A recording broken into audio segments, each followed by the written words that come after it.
ನಮಸ್ಕಾರ ಸ್ನೇಹಿತರೆ, ಕಾವ್ಯ ಮೋಟಿವ್ ಚಾನಲ್ಗೆ ಎಲ್ಲರಿಗೂ ಧನ್ಯವಾದಗಳು. ನೀವೆಲ್ಲರೂ ಚೆನ್ನಾಗಿದ್ದೀರಾ ಅಂತ ಭಾವಿಸ್ತಾ ಇದ್ದೀನಿ. 6ನೇ ತಾರೀಕು ಮಾರ್ಚ್ ವರ್ಧಂತಿ ಮಹೋತ್ಸವ ಅಂದರೆ ರಾಯರ ಹುಟ್ಟಿದ ದಿನ.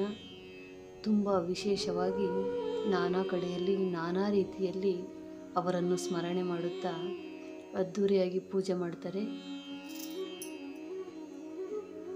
ಇವತ್ತು ಏನಪ್ಪ ಹೇಳಬೇಕು ಅಂದರೆ, ಇಲ್ಲಿವರೆಗೂ ಯಾರೆಲ್ಲ ಯಾವುದೇ ರಾಯರ ವ್ರತ ಮಾಡಿಲ್ಲ, ಸಂಕಲ್ಪ ಮಾಡಿಲ್ಲ ಅನ್ನೋರಿಗೆ ಇನ್ನು 3 ದಿನದಲ್ಲಿ ವಿಶೇಷವಾದ ಪೂಜೆ ಯಾವ ರೀತಿ ಮಾಡಿ ರಾಯರ ಅನುಗ್ರಹ ಪಡೆಯೋದು ಹೇಗೆ ಅಂತ ತಿಳಿಸ್ಕೊಡ್ತಾ ಇದ್ದೀನಿ.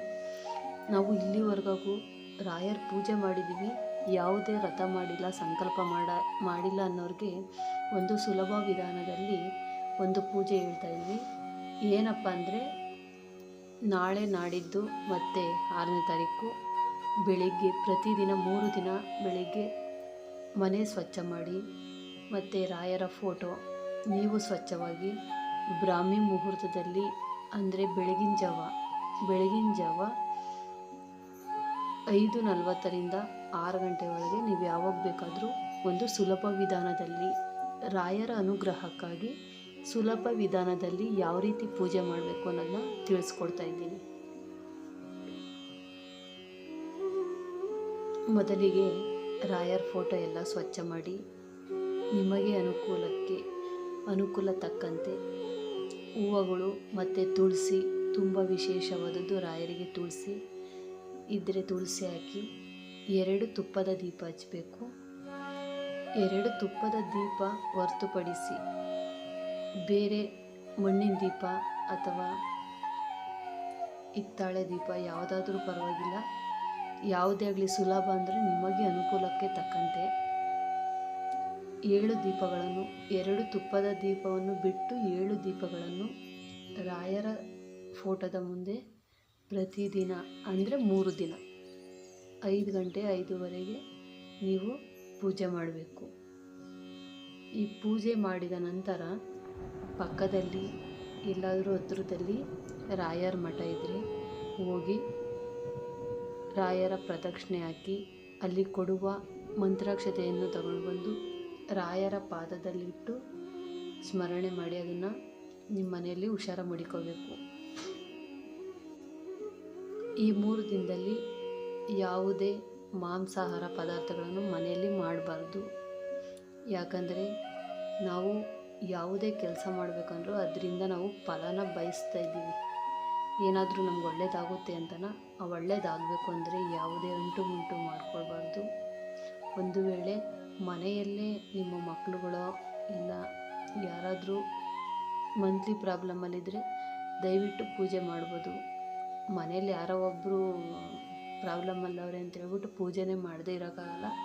ಹಾಗಂತ ಬೇರೆಯವ್ರನ್ನ ಈ 3 ದಿನದಲ್ಲಿ ಒಳಗಡೆ ಅಲೋ ಇರಬಾರ್ದು. ಮಾಂಸಾಹಾರ ಪದಾರ್ಥಗಳನ್ನು ತಿನ್ನೋರು ಅಷ್ಟೇ, ನಾನ್ ವೆಜ್ ಯಾರೇ ತಿಂದರೂ ಅವ್ರನ್ನ ಒಳಗಡೆ ಬಿಟ್ಕೋಬಾರ್ದು. ಈ ವರ್ಧಂತಿ ಮಹೋತ್ಸವದ ದಿನ ನಿಮ್ಮ ಕೈಲಾದಷ್ಟು, ನಿಮಗೆ ಅನುಕೂಲವಾದಷ್ಟು ಒಂದು 5 ಜನಕ್ಕೋ ಇಲ್ಲ 10 ಜನಕ್ಕೋ ಅನ್ನದಾನ ಮಾಡಿ. ಇಲ್ಲ ನಮ್ಮಿಂದ ಅದು ಸಾಧ್ಯ ಆಗಲ್ಲ ಅನ್ನೋರು, ಅವಶ್ಯಕತೆ ಇರೋರಿಗೆ ನಿಮ್ಮ ಕೈಲಾದರೆ ಒಂದು 5 ರೂಪಾಯಿನೋ 10 ರೂಪಾಯಿನೋ ಕೊಡಿ. ನಾವು ದುಡ್ಡು ಕೊಡಬೇಕಲ್ಲ ಅಂತ ನೊಂದ್ಕೊಂಡು ಕೊಡೋಕೆ ಹೋಗಬೇಡಿ. ಯಾಕಂದರೆ ಆ 5 ರೂಪಾಯಿ 10 ರೂಪಾಯಿ ನಿಮಗೆ 10ರಷ್ಟು ಆಗ್ಬೋದು, ಇಲ್ಲ 100ರಷ್ಟು ನಿಮಗೆ ತಿರುಗಿ ವಾಪಸ್ ಬರಬಹುದು.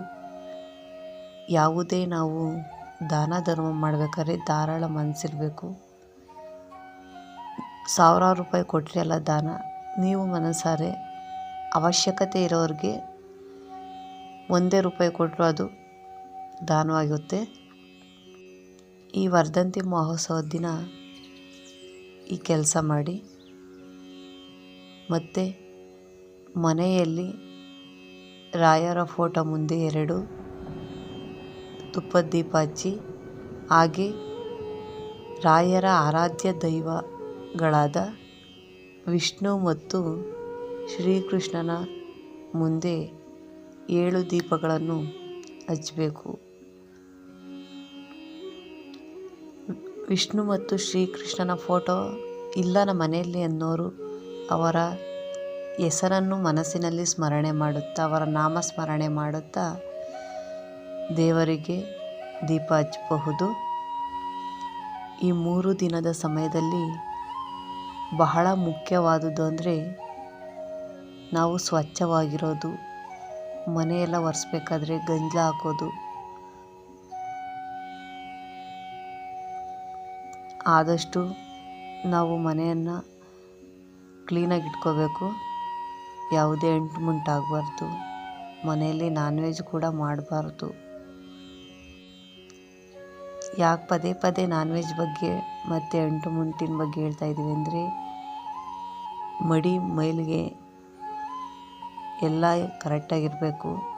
ಯಾವುದು ಕೂಡ ನಾವು ಮೈಲಿಗೆ ಮಾಡಿಕೊಂಡು ಅಂಟು ಮುಂಟು ಮಾಡಿಕೊಂಡು ಮಾಡಿದ್ರೆ ನಮಗೆ ಸಿಗೋ ಫಲನೂ ಕೂಡ ಸಿಗೋದಿಲ್ಲ.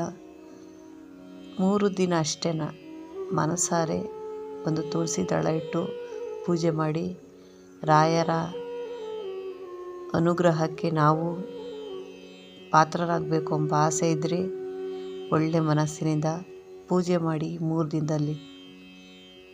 ಅದು ವಿಶೇಷವಾಗಿ ಗುರುವಾರ ಬಂದಿದೆ.